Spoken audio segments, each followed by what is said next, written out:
Scholasticans, I'm VJ Jane and you're watching Colasa TV.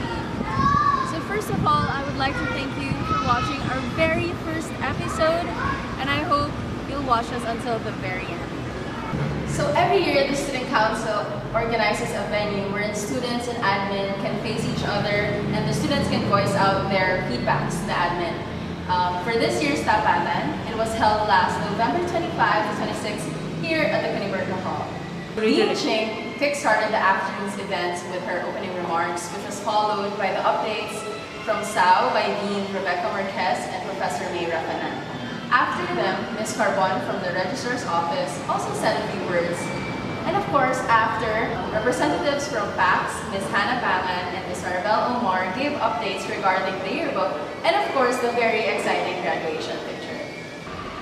So siguro yung pagkakaiba with this year's Tapatan is that in my 5-year stay here in Saints Co, this is the only time that I actually saw that the Student Council was the one facilitating the entire Tapatan.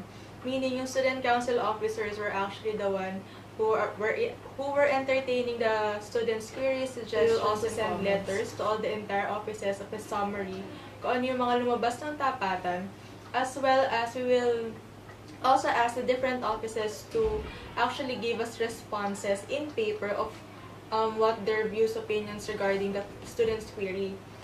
Difficulties in Tapatan, siguro, for the main part was that there are some offices that are unable to send the head for their offices. So, ang nangyayari kasi yung mga concerns and suggestions, sinasabi lang na ino-note nila and it is not addressed directly.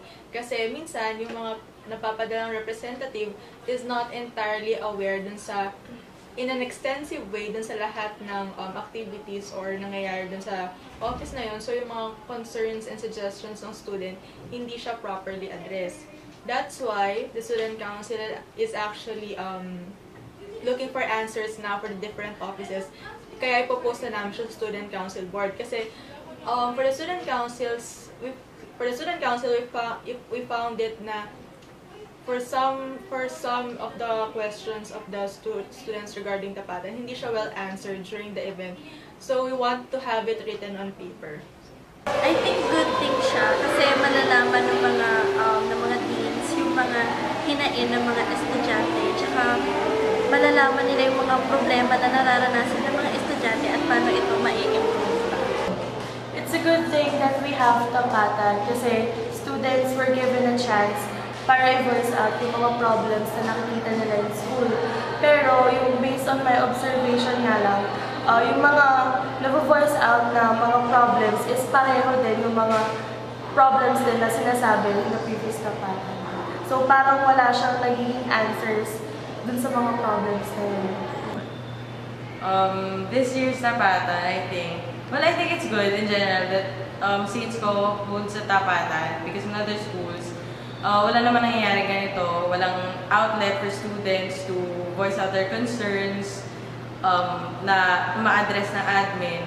Pero I suggest lang na with some questions kasi hindi na-answer properly. So, transparency, yun lang next time.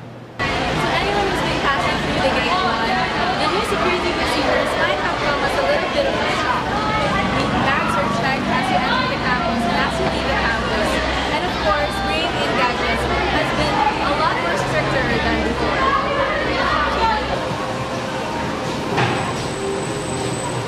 I think it's good kasi security naman ng school and safety ng students and admin yung pinag-uusapan. And syempre, ng lahat din nasa community. Pero sana lang mas i-check ng maayos ng guards yung mga bags kasi sometimes hindi naman talaga nila tinitingnan masyado yung chine-check nila eh. Pero yeah, I think it's good. Sa tingin ko kulang pa rin yun sa security natin bago kasi parang hindi naman talaga nila ini-inspect yung bag. Lalo na yung mga gadget, parang hindi nila mini-make sure kung talagang na-register. Kasi merong yung iba na nakapasok pa din kahit di naman registered yung laptop nila or what. Pero para hindi rin kasi na-gets ng student, kasi lalo na't biglaan din. Para saan ba yun? Parang anong gimmick na naman ito? So that wraps up our today's episode. We hope you support our future episodes. I'm DJ Jane signing off for now.